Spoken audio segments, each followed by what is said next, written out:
김원식 기자하고도 우리가 인터뷰를 했지만 지금 록히드 마틴이 적자 보전하겠다고 나설 가능성이 좀 커졌어요. 그래서 F-35 가격이나 이런 걸 해야 되는 상황이고 가격이 너무 비싸니까 지금 안 사가고 그러는 거죠. 그래서 또 가격 낮춰가지고 팔아 뭐 이런 상태인 거죠. 그래서 한국은 이제 F-35를 가져오면 결국에는 똑같아요. 총액이 있기 때문에 예산이 이미 배정된 게 있다면 몇 대를 더 가져오는 방식으로 총액은 똑같아진 그런 방식이 할 수 있죠. 이게 깎아주는 돈이 전체 0.15%? 그러니까 0.2%도 안 돼요. 그러니까 미국 같이 막 몇백 대를 사는 데에서도 한 대분 기계값이 안 빠진단 말이에요.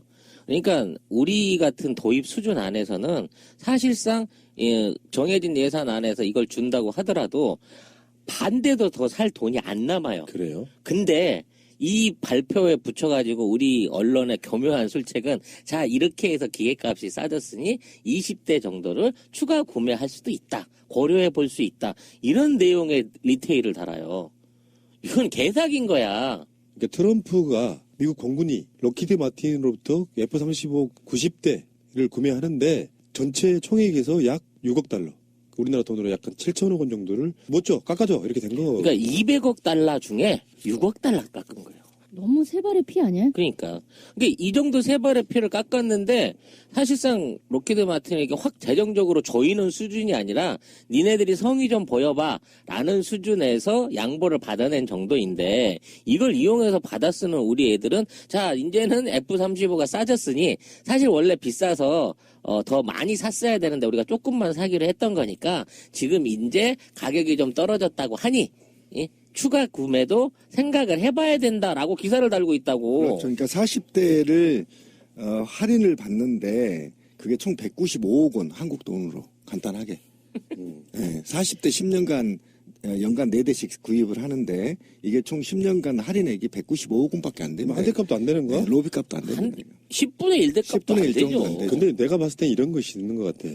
록히드 마틴하고 트럼프하고 짜고 치는 고스톱이다. 그러니까 어차피 무기 도입 관련해서는 로비스트들 동원되고 커미션 30% 이렇게 준다고 그러잖아요. 일반적으로 15%에서 한 30% 준다고 그러는데 근데 트럼프 입장에서는 이제 자국 이익 뭐 이런 것을 중요시하다 보니까 미국이 돈 제일 많이 쓰고 있는 게 지금 이런 무기 도입이잖아요. 그렇죠. 그런데 자기 입장에서는 비용 절감하겠다고 나왔는데 가장 만만한 게 유착될 수밖에 없는 록히드 마틴에게 니들이 좀 깎아준 신용이라 해라. 그래야 내가 이 정부를 끌어가는 데 있어서 어느 정도 면이 선다. 그런 식으로 약간 서로 짝짝꿍했을 것 같아요. 그렇죠. 그러니까 마케팅입니다. 대통령이 마케팅 한 것이고 그게 뭐냐면 우리가 흔히 군 장비는 40% 가까운 게 로비 자금이라고 하잖아요. 원가에서는 깎아지지 않았다.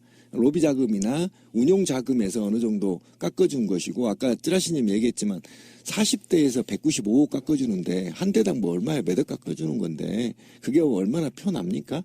만약에 그렇다고 치더라도 로비 자금 좀 덜 주면 되거든. 그러다 보니까 제가 볼 때는 짜고 치는 고스톱의 마케팅 속셈이 높다고 봐야 돼요. 우리 밀리터리 덕후 우리 송 소장님 네.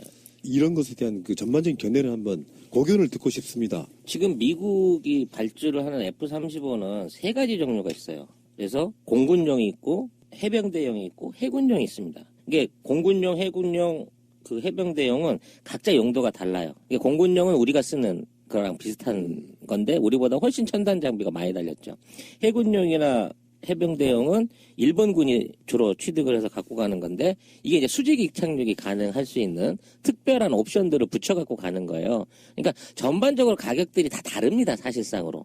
근데 우리는 제일 싼 공군용, 일반적으로 쓸 수 있는 스트라이크 이그로 산 거예요. 그러니까 요 부분 안에서 가격이 조정됐다고 하는 거는 사실상 차이가 나고 있는 다른 부분의 기종들에, 그러니까 좀 더 비싼 기종, 해병대용이나 해군용으로 들어가고 있는 기종들의 가격을 깎아줬을지 모르고 이 공군용에 관한 한 가격을 그대로 두거나 더 올렸을 수도 있어요.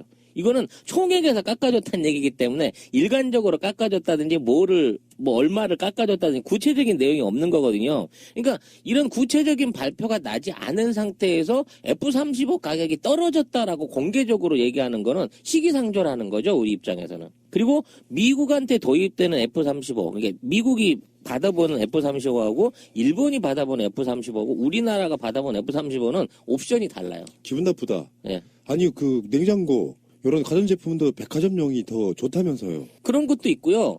이거 자체는 옵션이 아예 안 달려 있어요. 왜냐면 기계값이 비싸다 그래가지고 쉽게 말하면 애초에 에어컨이랑 파워 핸들이랑 유압 브레이크를 빼버린 거야. 그리고 가격을 맞춰서 사고 나중에 그거는 내비게이션이랑 이런 것들은 내 돈 내고 나중에 사서 추가로 달게 라는 계약이 우리나라 F-35 계약이라는 겁니다. 요 부분에 대해서는 들어오고 있는 기기들의 옵션이라든지 거기 맞춰져 있는 무기라든지 운용체계에 관련된 거, 정비에 관련된 거 여러 가지 옵션으로 얼마든지 가격을 불리거나 줄이거나 할 수 있는 거예요. 근데 여기에 대한 주도적인 어떤 그 거래에 대한 주도권을 우리나라 방산청이 갖고 있느냐 또는 우리나라 정부나 국방부가 이 부분에 대해서 심도 있는 논의를 할 수 있는 계약을 했느냐 아니라는 거예요. 말 그대로 순실이가 짚어주는 대로 덜퍼덕 F-35부터 KF-X 사업까지 전부 다 록히드 마틴, 사드까지 다 거기다 밀어줘버린 입장 안에서 과연 이런 류의 기사들이 얼마나 우리 국방 어떤 무기 체계 관련하고 관계가 있는 정보겠느냐. 아무짝에도 쓸모없는 뉴스다라고 평가하는 게 맞다는 거죠. 제가 볼 때 F-35가 이제 세일즈 마케팅에 들어가면 아까 찌라시님 얘기했는데 F-35 A, B, C 이렇게 있습니다. 아니 이게 이착륙 한 개 C 뭐 이런 식으로 이름이 이제 바뀌어 있는 거죠. 해병대용, 뭐 공군용 이렇게 있는 건데 그러니까 A, B, C가 이미 세계 보편화된 기술이고 미국은 차세대 전투기가 이미 개발 완료됐다. 이걸 의미하는 겁니다. 지금 그러니까 대규모 동북아나 전 세계에 F-35 구입 대전을 지금 선언한 거예요. 사실은 많이 사라. 많이 사서 너희끼리 싸워서 하늘에서 치고받고 해라. 이런 얘기거든요. 지금. 그러니까 결국은 미국이 이미 공중전을 더 F-35 ABC보다도 더 장악력이 뛰어난 기종이 개발됐기 때문에 이 기술들을 일반화시킨다. 이렇게 보시면 되고 아까 뿌나님이 얘기한 대로 이건 완전히 세일즈 허구다 허구. 절대 사면 안 된다. 그러니까 트럼프는 이제 그런 방식으로 이렇게 록히드 마틴을 이용해가지고 자기 이미지 관리하고 다른 면에서는 이럴 수 있죠. 만만한 게 호구 뭐라고 한국인은 잘 사주잖아요. 어떤 비판도 없이 사주잖아. 호구지 뭐. 그러니까 여기서 이제 최순실 이야기를 해줘야 되는데 그 상황에서 한국이 지금 사드도 지금 이따가 얘기가 다시 나오겠습니다만 한국이 그런 방식으로 해서 지들이 미국에서 손해본 거 한국 애들한테 보전받는 방식 있잖아요. 일반 사회인 같으면 조폭한테 삥 뜯기고 또 다른 약자에게 그걸 보충하는 방식이 될 가능성이 없다. 왜냐면 한국은 호구거든. 어떤 방식으로든 호구거든요. 근데 뭐 영업이익적인 면에서 0.15% 깎아줬다 그래서 록히드 마틴이 경영상의 위기를 겪을 만큼 심각하진 않아요. 오히려 오바마는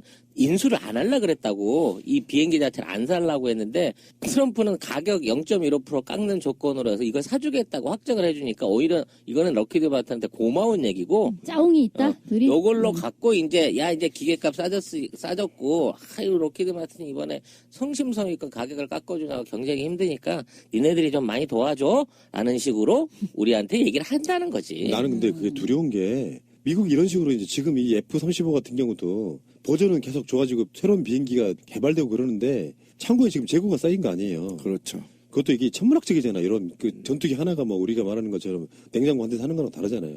그렇기 때문에라도 얘네들이 국지전 같은 걸 만들 가능성도 있지 않을까? 그런 방식으로 이렇게 지구촌 자체가 살짝 여기저기 전쟁이 좀 일어나줘야 얘네들이 이득을 보는 그런 구조 속에 지금 놓여 있잖아요. 전 세계가. 사실 이게 전 세계 무기 전문가들한테 F-35는 실패한 기종이라고 얘기를 들어요. 스텔스 기능은 갖췄으나 그 기능보다 훨씬 앞선 레이더 기술이 개발돼서 무용지물이고 기상이 나쁘면 출격도 못해요. 그리고 무기를 적재할 수 있는 공간이 턱없이 작기 때문에 사실 전투력에 있어서도 장거리에서 레이더 기술, 조준 기술을 통해서 발견하기 전에 먼저 쏜다는 특징을 빼놓고 나면 속도나 뭐 운행 거리나 무장 능력이나 어떤 뭐 기동성이나 뭐 하나도 기존에 나와 있는 기존의 미국의 공군기들에 비해서 하나도 나은 게 없거든요. 근데 이걸 만들어 가지고 마케팅을 해 가지고 전 세계에다 거의 강매를 하고 있는 게 미국 정부와 록히드 마틴이라는 거예요. 그래서 이 록히드 마틴이란 기업들 자체는 애초부터 미국 정권과 긴밀하게 붙어 있는 방산 업체긴 하지만 뭔가 미국의 수뇌들하고 연관이 돼 있는 로비로 먹고 사는 업체인 거고요. 이 업체가 그동안 오바마 집권기 안에서는 실제 이 기체를 제대로 완성을 못해서 개발비가 없어가지고 제품을 못 만들 정도였단 말이에요. 근데 거기에 대해서 우리가 먼저 개발도 안 된, 그러니까 시제기도 못 본 상태에서 F-35를 덜컥 사주고 그 개발비를 대준 나라가 대한민국이라는 겁니다. 그렇기 때문에 F-35를 꾸준하게 생산해가지고 그게 인도되고 뭐 수익을 올릴 수 있게 하는 데 있어서 한국의 역할이 절대적인 거예요. 한국과 일본의 역할이. 한국과 일본이 사야 사우디도 사고 뭐 중동에도 사고 이게 이제 골고루 퍼져나가게 되는 거거든요. 지금 유럽이나 다른 데에서는요. F-35 안 써요. 실제로 가격 대비 성능이 너무 떨어진다 그래서 F-35 자체를 취급을 안 한다고요. 사실 우리나라에도 필요 없는 게 무장력이 너무 현격하게 떨어진 데다가 우리가 이 스텔스 기능을 해갖고 밤중에 어디 북한을 폭격하러 간다 그러면 이 비행기가 필요한데요. 막상 그렇지 않은 용도라고 치면 무용지물이에요. 우리나라 비행기 뜨는 거 활주로에서 간첩 하나 보고 있다가 휴대폰으로 전화해주면 다 아는데 그거 레이더에 안 잡혀서 이게 북한의 치명적인 무기가 된다는 국방부의 설명은 더더욱 말이 안 되는 거죠. 이건 정권이 바뀌게 되면 진짜 F-35를 취소를 할 수 없다 그러면 다른 기종으로 바꿔달라고 하더라도 우리나라 앞으로 차세대 전투기 사업은 이 F-35를 배제하는 방향에서 가야 된다는 게 우리 밀떡들이 다 지적하는 겁니다. 그러니까 어쨌든 전투기의 생명은요, 속도예요. 격추하기 위해서 날아온 미사일을 피해야 되기 때문에 속도가 전쟁이고요. 아까 그 말이 굉장히 중요한 말을 했어요. 지금 동북아의 군비 증가는요, 전쟁이 임박해 가고 있다라고 암시하는 겁니다. 그래서 과거의 역사에 보면 군비가 증가하면 곧 전쟁이 일어납니다. 그래서 제가 염려했던 게 바로 일본이 재무장을 하게 되면 러시아와 북한과 남한과 중국과 대만이 재무장을 할 수밖에 없다라는 겁니다. 그리고 한국에 사드가 들어오면 그 사드 하나로 끝나는 게 아니에요. 그 사드가 미칠 국가들은 모두 다 그 사드에 대응하는 군 작전을 계획해내야 되거든요. 어떻게 하면 또 중국은 비상시에 한국의 사드 기지를 폭격할 수 있는 장비를 개발해야 되는 것이고 그 전술을 수립해놔야 되거든요. 그러다 보니까 계속 경쟁과 경쟁을 하다 보니까 군비 증가는 곧 전쟁을 의미하는 거예요. 사실상 굉장히 지금 평화롭다고 하지만 만약에 전 세계가 F-35기 스텔스기 예전에 영화에서 봤을 때 정말 멋지죠. 막 대단하잖아요. 거기다가 그 로봇까지 달아놓고 막 싸우게 하잖아요. 근데 그런 영화를 보다 보니까 꿈의 전투기거든요. 이것들이 막 온 국가들이 다 퍼져 있으면 언젠가는 경쟁을 하게 돼 있는 거고 전쟁을 할 수밖에 없는 거죠. 그래서 저는 군비를 감축시켜야 되는데 오히려 트럼프가 그 196억 정도 그 얼마 되지도 않는 거 깎아준다고 하면서 전투기를 사라는 것은 또 거기에다 우리나라 대한민국 국방부 소속 애들이 아싸 깎아주세요 얼른 사야지 이렇게 국민들을 설득하는 자체가 정말 아이러니한 사건이에요. 그 2월 2일 목요일 날 제임스 매티스 미국 국방장관 한국에 들어왔잖아요. 황교안도 만났고. 근데 이제 이게 F-35와 더 결정적인 건 사드. 지금 사드도 로키드 마틴 거예요. 괌에 있던 중고 2대 갖고 오고 나머지 필요한 부분은 한국이 사라. 여기 월기가 다 나온 사건이에요. 트럼프 정부의 국방장관이 처음으로 온 곳이 한국하고 일본이거든요, 지금. 그러니까 세일즈. 얘네들은 어떤 느낌이냐면 진짜 그런 거죠. 정권이 바뀌면 사드 못한다.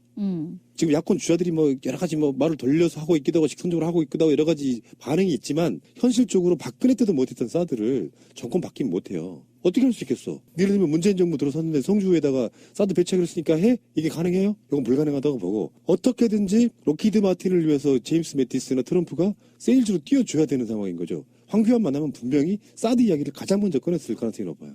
그러니까 그 얘기를 그렇게 한참을 전화를 했는데 그 얘기를 듣고서 발표는 못하고 야, 나 많이 대화했어. 그렇게 발표를 그냥 한 것 같다라는 게 김원식 기자님의 얘기잖아요. 말할 수 없는 수없이 많은 요구를 받아들였지만 이거 나 어떻게 해야 되지? 감당이 안 되네? 이런 마음에서 지금 걔는 에이씨 뭐 내가 할 거 아니니까 뭐 딴 놈한테 다음 놈한테 넘기고 말지 뭐 이런 마음에서 편안히 듣고 쌩까고 있다. 이번에 매티스 방문과 관련해서 첫 번째가 지금 ICBM과 북한의 ICBM과 핵미사일을 저지하기 위해서는 안보가 최우선이고 그 안보를 지키기 위해서는 사드가 절실하다. 그래서 최대한 빨리 사드를 배치해야 된다라고 지금 주장을 했다라고 전하고 있습니다. 한국 국방부가. 그리고 그곳에서 김광진이 매우 적절한 시기에 한국에 왔던 환영한다 이런 메시지까지 주거든요. 그러니까 굉장히 정치적으로 혼란스러운 기회를 타서 매티스를 초대해서 북한의 핵을 부각시키고 그다음에 박근혜와 보수 정치, 지금 보수라고 얘기하죠. 유승민이 주장하는 안보 프레임에 힘을 실어주기 위해서 왔다. 저는 이거 굉장히 안 좋은 시기에 왔다고 보거든요. 그래서 지금 유승민이나 한교안이 가장 지금 문재인을 공격하는 방식이 안보거든요. 안보에 대한 능력이 없다 이렇게 공격하면서 이제 온갖 군과 여권 세력들이 뭉쳐서 지금 안보 프레임으로 지금 잡아가려고 하는 굉장히 안 좋은 시기에 왔어요. 제가 볼 때는. 자, 그래서 매티스 미 국방부 장관이 그런 얘기는 했어요. 북한 도발 없으면 사드 배치 안 한다. 그런데 이것은 전제가 있는 거잖아요. if 북한 도발 없으면이죠. 여기서 이제 우리가 이야기해 볼 수 있는 거는 그러면 북한 도발의 징후 이런 것들을 만들 수도 있죠. 뭐 그들이라면 충분히 저는 가능하다고 보고요. 정치인들이나 이런 사람들의 말은 고지것대로 믿으면 안 됩니다. 전제가 항상 있다는 거죠. 사드 배치 안 한다 이런 뜻이 아니고 북한 도발 없으면이니까 사실은 하나만한 소리를 지금 하고 간 거예요. 트럼프 대통령이 취임하고 나서 한국의 국방부 장관을 바로 보내는 이유가 다 있다는 거. 이 황교안과 매티스의 만남에 첫 번째 워딩이 동맹 관계의 기대와 우려가 교차한다 이거거든. 사드 받아주면 기대하고 안 받아주면 우려 이렇게 보는 거고요. 미쳤습니까? 트럼프가 임명한 국방장관이 왜 먼저 한국에 와서 해야 될 일이 뭐예요? 지금 아까 신비님이 중요한 인물의 이름을 말하셨는데요. 김관진 국가안보실장은 내가 봤을 때는요. 현직 로비스트일 가능성이 높습니다. 항상 우리가 의심하고 있었죠. 그러니까 린다 김을 의심하지만 이 사람은 무슨 마약 이런 걸로 지금 쳐놓고 몰라 지금 나왔을지는 모르겠습니다. 관심 바뀐데 그런 인맥들을 다 쪽쪽쪽 빨아서 흡수한 다음에 우리나라 국방부 장관이었고 현직도 청와대에 근무하는 자가 실제로 사드 도입에 있어서는 한민구가 어떤 역할도 하지 못했어요. 한민구도 박근혜가 오다를 전달해 준 대로 끝났단 말이에요. 실제로 안민석 의원도 그렇게 이야기하고 있잖아요. 현직 국회의원이 사드는 로비스트 문제이고 우리가 상상할 수도 없는 비리의 끝판왕이라고 지금 이야기 불리고 있는 거잖아요. 거기에 중개사 역할, 로비스트 역할로 김관진이 꽂혀서 정말로 농담하는 게 아니라 우리가 주장해 왔던 것처럼 선불 받아버린 것이다. 저는 그렇게 봐요. 아무튼 린다 김은 마약 초범입니다. 초범은 쉽게 구속이 안 되죠. 집행유예 같은 걸로 대부분 보호 감호, 치료 감호 같은 걸로 대부분 빠집니다만 미국 신분을 갖고 있는 린다 김이 마약 초범으로 구속이 돼서 면회도 못하는 상태로 지금 분리가 돼 있는 왜 거예요. 왜 면회를 못하지? 그러니까 면회 못하는 사람 너무 많아. 근데 이 린다 김이 실제로 로키드 마틴을 대행해가지고 무기 관련된 사업을 진행을 했고 그 당시 실무자는 정윤회였다 그래요. 그게 최순실로 넘어갔답니다. 그러니까 이 모든 부분 안에서의 고리가 터지려고 그러면 특검이 이 부분까지 같이 조사를 해서 터뜨려줘야 돼요. 근데 이게 이제 미국과도 연관이 있고 럭키드 마틴도 있고 심지어는 트럼프까지 연관이 있어서 규모가 너무 클 가능성은 좀 높아 보이는데 당연히 수사를 할 것이 의심되면 수사를 해야죠. 인지수사라는 게 있는데 지금 김관진이 저는 가장 큰 문제라고 보는 거예요. 예, 저도 악의 축이라고 봅니다. 김관진이 그런 식으로 중간에 현직으로 있으면서 김관진 자체가 그냥 로비스트 역할을 하고 있다라고 저는 보고 그 자리에 있는 김관진도 지금 아까 그 메시지 냈잖아요. 환영한다고. 그런 것들이 다 일맥상통하게 이렇게 연결돼 있다라고 보면 맞아요. 네, 답답하네요. 지금 그냥 온 게 아닙니다. 매티스가 왔을 때 미 국방부가 1,600억 원 아치의 공대공 미사일하고 뭐 여러 가지 이 F-35A에 장착할 수 있는 미사일들이 이미 승인했어요. 한국에. 선물을 갖고 온 겁니다. 이미 기정사실화 시키고 이거 선물 줄 테니까 사드 빨리 배치해라. 라고 이렇게 된 겁니다. 매티스 가방 안에 네. 미사일 몇 개가 위칸에 올려져 있었어. 그것은 기자들한테 보여줘. 기자들 물리고 위칸을 딱 들으니까 밑에 사드가 쫙 깔려 있는 거예요. 안 살래? 뭐 이런 거. 근데 이게 만약에 지금 현재 이제 기사화되고 있는 게 경제보복을 이제 30% 정도 이제 끌어올려서 중국이 하겠다라고 지금 공공연하게 얘기하고 있는 와중에 김광진이 잘 왔다 선물 갖고 환영하면서 한국의 경제에는 전혀 신경 안 쓰고 오로지 안보 프레임만 만들어내기 위해서 이렇게 하는 행위에 대해서 정말 개탄하고 싶네요. 여기서 잠깐요. 성주분들이 200여일간에 하루도 안 빠진 일종의 투쟁기의 새가 날았던 것 같은 그 과정에서 각종 시인들이 시낭독하고 그랬어요. 그 시들을 모아서 책을 내셨습니다. 책 제목은 성주가 평화다. 웬만한 오픈마켓이나 서점 앱들 가시면 다 있거든요. 거기서 책 한 권씩 구매해 주시기를 제가 간절히 부탁드릴게요. 의미가 있잖아요, 여러분은. 그리고 우리 성주분들 우리 방송 많이 듣는데 힘내십시오. 절대 성주에는 사드 뱉지 못할 겁니다. 그리고 지금 원래 걱정 우리가 마십시오. 논란이 돼 있던 성주 포대로 간다는 소리 요즘에 받아요. 롯데가 지금 안 받고 있거든. 그렇죠. 골프장 교환 부지를. 생각해보세요. 국방부가 시가로도 손해를 보는 짓을 해가면서 롯데랑 바꿔야 되는 이유가 뭐예요? 강력한 오더가 있는 거잖아요. 김관진이 로비스트로 웃고 있고 한민구한테 이거 무조건 해내라고 이야기하고 있고 그래서 박근혜 탄핵되기 전에 어쩌면 나는 박근혜가 헌재에서 재판을 질질 끄는 이유가 이 건이 성사되기를 기다려주는 시간을 벌어주기가 아닐까 한지 의심한 적이 있다니까요. 지금 최순실과 연관된 무기 도입의 규모가 이제 100조 원까지 얘기가 언급이 되고 있어요. 10조 원이 아니라 100조 원이요? 100조 원까지 언급이 되고 있어요. 그래서 만일 100조 원 안에서 10%만 받았어도 10조 원인 거고요. 한 20% 다 받았다 그러면 20조 어마어마한 돈이 걸려있는 장사인 거예요. 그러니까 최순실 게이트에 특검이 어떤 인력이나 시간의 한계로 럭키드 마틴 거는 조사도 안 하고 있을 때 미국에서는 검은 가방을 든 놈이 날아와서 지들끼리 사바사하고 있는 걸 수도 있다는 거죠. 맞아요. 그리고 특검팀이 실제 린다김을 그 면회를 갔는데 린다김이 면회를 거부했다 그래요. 그래서 쪽지만 전해놓고 왔는데 하여튼 의례적으로 린다김이 지금 뭐 특검이 확정이 되고 난 상황에서 어떻게든 입을 열게 된다고 치면 지금 정권의 도덕성에 가장 또 치명적인 한 방을 매길 수 있는 입이 지금 린다김한테 달려있는 거죠. 린다김 팟캐스트 나와서 방송하는 거 한번 들어봤거든요. 정신 상태가 아주 건강하시질 않으세요. 그래요? 횡설수설도 좀 있고 그러니까 뭔가 비밀을 알고 있다면 그런 사람이 활보한다는 것 자체가 굉장한 리스크거든요.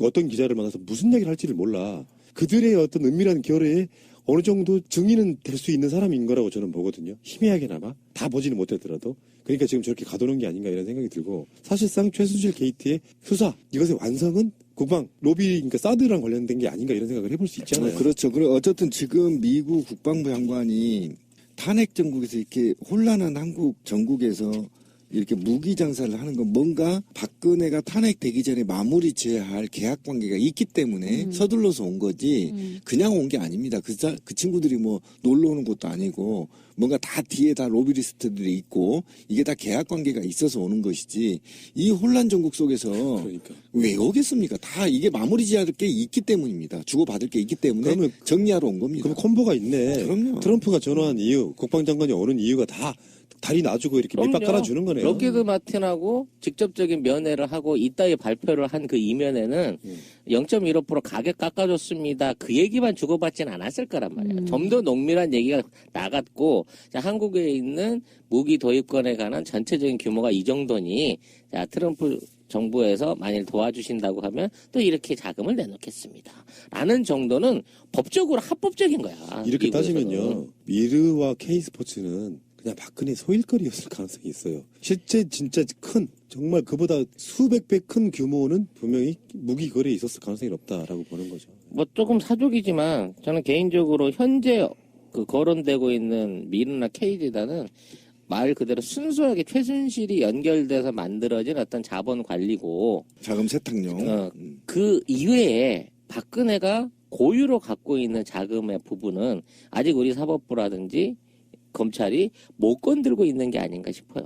왜냐하면 기존에 있던 모든 재산들의 형성 과정이 다 최순실이 직접 관여하고 만들어낸 게 최근에 K와 미르재단이란 말이에요. 근데 박근혜는 그 시기 때부터 돈이 있었던 게 아니거든. 아버지 돌아가셨을 때부터 오빠가 금고에 있는 거 밀어주고 자기 집에 있는 금고 안에 있는 거부터 시작해갖고 최태민이가 죽을 때 건네주려고 했다는 어마어마한 금괴와 현금과 채권과 자산들이 있었단 말이에요. 그 재산은 지금에 있는 최순실의 지갑하고 다른 방법으로 관리됐을 것이다. 훨씬 더 은밀하게. 그 부분은 현재 최순실의 모든 것들이 드러나서 그게 다 국고로 환수되거나 찾아내진다고 하더라도 박근혜 개인이 순수하게 혼자서 투자해서 만들어서 올려놓은 재산은 아직 손도 대보지 못했다. 저는 이렇게 생각을 합니다. 그러니까 합리적 추론 아니에요. 박근혜는 탄핵되고 뭐 신피진 말씀처럼 그러니까 자기들 유리한 대로 생각을 하겠지. 뭐 대충 어떻게 해서 좀 구속됐다가 뭐 사면 받고 그러는 과정에 차기 정권을 위한 게 아니고 걔들 성향상 보면은 끝나는 마당에 누구를 얼마나 해주려고 하겠어? 그럼요. 그럼 결국에는 사드 배치? 이것이 가능성이 있다 보면 정말 어마어마한 그룹 아니에요? 그러니까 최소한 사드 배치에 관련한 뭐 국방 이 비리에 관련한 엄청난 수십조 규모의 리베이트는 최순실한테 가는 게 아니라 실제적으로 박근혜한테 갈 가능성이 있기 때문에 요걸 마무리 지으려고 이게 몸부림치는 게 아니냐 싶은 거죠. 자, 합리적인 의심이었고요. 옵션이라든지 거기 맞춰져 있는 무기라든지 운영체계에 관련된 거, 정비에 관련된 거 여러 가지 옵션으로 얼마든지 가격을 불리거나 줄이거나 할 수 있는 거예요. 근데 여기에 대한 주도적인 어떤 그 거래에 대한 주도권을 우리나라 방산청이 갖고 있느냐, 또는 우리나라 정부나 국방부가 이 부분에 대해서 심도 있는 논의를 할 수 있는 계약을 했느냐, 아니라는 거예요. 말 그대로 순실이가 짚어주는 대로 별퍼덕 F-35부터 KF-X 사업까지 전부 다 록히드 마틴, 사드까지 다 거기다 밀어줘버린 입장 안에서 과연 이런 류의 기사들이 얼마나 우리 국방 어떤 무기 체계 관련하고 관계가 있는 정보겠느냐, 아무짝에도 쓸모없는 뉴스다라고 평가하는 게 맞다는 거죠. 제가 볼 때 F-35가 이제 세일즈 마케팅에 들어가면 아까 찌라시님 얘기했는데 F-35A, B, C 이렇게 있습니다. 아니 이게 이착륙 한 개 C 뭐 이런 식으로 이름이 이제 바뀌어 있는 거죠. 해병대용, 뭐 공군용 이렇게 있는 건데, 그러니까 A, B, C가 이미 세계 보편화된 기술이고 미국은 차세대 전투기가 이미 개발 완료됐다. 이걸 의미하는 겁니다. 지금. 그러니까 대규모 동북아나 전 세계에 F-35 구입 대전을 지금 선언한 거예요. 사실은 많이 사라, 많이 사서 너희끼리 싸워서 하늘에서 치고받고 해라, 이런 얘기거든요. 지금. 그러니까 결국은 미국이 이미 공중전을 더 F-35 ABC보다도 더 장악력이 뛰어난 기종이 개발됐기 때문에 이 기술들을 일반화시킨다, 이렇게 보시면 되고, 아까 분하님이 얘기한 대로 이건 완전히 세일즈 허구다, 허구. 절대 사면 안 된다. 그러니까 트럼프는 이제 그런 방식으로 이렇게 록히드 마틴을 이용해가지고 자기 이미지 관리하고, 다른 면에서는 이럴 수 있죠. 만만한 게 허구가 뭐라고, 한국인은 잘 사주잖아요. 어떤 비판도 없이 사주잖아. 호구지 뭐. 그러니까 여기서 이제 최순실 이야기를 해줘야 되는데 그 상황에서 한국이 지금 사드도 지금 이따가 얘기가 다시 나오겠습니다만, 한국이 그런 방식으로 해서 지들이 미국에서 손해본 거 한국 애들한테 보전받는 방식 있잖아요. 일반 사회인 같으면 조폭한테 삥 뜯기고 또 다른 약자에게 그걸 보충하는 방식이 될 가능성이 높다. 왜냐면 한국은 호구거든. 어떤 방식으로든 호구거든요. 근데 뭐 영업이익적인 면에서 0.15% 깎아줬다 그래서 록히드 마틴이 경영상의 위기를 겪을 만큼 심각하진 않아요. 오히려 오바마는 인수를 안 하려고 그랬다고, 이 비행기 자체를 안 살라고 했는데 트럼프는 가격 0.15% 깎는 조건으로 해서 이걸 사주겠다고 확정을 해주니까 오히려 이거는 록히드 마틴한테 고마운 얘기고, 짜웅이 있다. 둘이. 요걸로 갖고 이제 이제 기계값 싸졌고, 아유 록히드 마틴이 이번에 성심성의껏 가격을 깎아주냐고 경쟁이 힘드니까 니네들이 좀 많이 도와줘 라는 식으로 우리한테 얘기를 한다는 거지. 나는 근데 그게 두려운 게, 미국이 이런 식으로 이제 지금 이 F-35 같은 경우도 버전은 계속 좋아지고 새로운 비행기가 개발되고 그러는데 창고에 지금 재고가 쌓인 거 아니에요. 그렇죠. 그것도 이게 천문학적이잖아. 이런 그 전투기 하나가 뭐 우리가 말하는 것처럼 냉장고 한 대 사는 거랑 다르잖아요. 그렇기 때문에라도 얘네들이 국지전 같은 걸 만들 가능성도 있지 않을까? 그런 방식으로 이렇게 지구촌 자체가 살짝 여기저기 전쟁이 좀 일어나줘야 얘네들이 이득을 보는 그런 구조 속에 지금 놓여 있잖아요. 전 세계가. 사실 이게 전 세계 무기 전문가들한테 F-35는 실패한 기종이라고 얘기를 들어요. 스텔스 기능은 갖췄으나 그 기능보다 훨씬 앞선 레이더 기술이 개발돼서 무용지물이고, 기상이 나쁘면 출격도 못해요. 그리고 무기를 적재할 수 있는 공간이 턱없이 작기 때문에 사실 전투력, 김원식 기자하고도 우리가 인터뷰를 했지만 지금 록히드 마틴이 적자 보전하겠다고 나설 가능성이 좀 커졌어요. 그래서 F-35 가격이나 이런 걸 해야 되는 상황이고, 가격이 너무 비싸니까 지금 안 사가고 그러는 거죠. 그래서 또 가격 낮춰가지고 팔아, 뭐 이런 상태인 거죠. 그래서 한국은 이제 F-35를 가져오면 결국에는 똑같아요. 총액이 있기 때문에 예산이 이미 배정된 게 있다면 몇 대를 더 가져오는 방식으로 총액은 똑같아진 그런 방식이 가능성이죠. 이게 깎아주는 돈이 전체 0.15%? 그러니까 0.2%도 안 돼요. 그러니까 미국같이 막 몇백 대를 사는 데에서도 한 대분 기계값이 안 빠진단 말이에요. 그러니까 우리 같은 도입 수준 안에서는 사실상 정해진 예산 안에서 이걸 준다고 하더라도 반대도 더 살 돈이 안 남아요. 그래요? 근데 이 발표에 붙여가지고 우리 언론의 교묘한 술책은 자 이렇게 해서 기계값이 싸졌으니 20대 정도를 추가 구매할 수도 있다. 고려해 볼 수 있다. 이런 내용의 리테일을 달아요. 이건 개사기인 거야. 그러니까 트럼프가 미국 공군이 록히드 마틴으로부터 F-35 90대를 구매하는데 전체 총액에서 약 6억 달러. 우리나라 돈으로 약간 7천억 원 정도를 못 줘, 깎아줘 이렇게 된 거. 그러니까 200억 달러 중에 6억 달러 깎은 거예요. 너무 세 발의 피 아니야? 그러니까 이 정도 세 발의 피를 깎았는데 사실상 록히드 마틴에게 확 재정적으로 조이는 수준이 아니라 니네들이 성의 좀 보여봐라는 수준에서 양보를 받아낸 정도인데 이걸 이용해서 받아 쓰는 우리 애들은 자 이제는 F-35가 싸졌으니 사실 원래 비싸서 더 많이 샀어야 되는데 우리가 조금만 사기로 했던 거니까 지금 이제 가격이 좀 떨어졌다고 하니 추가 구매도 생각을 해봐야 된다라고 기사를 달고 있다고. 그렇죠. 그러니까 40대를 할인을 받는데 그게 총 195억 원 한국 돈으로 간단하게.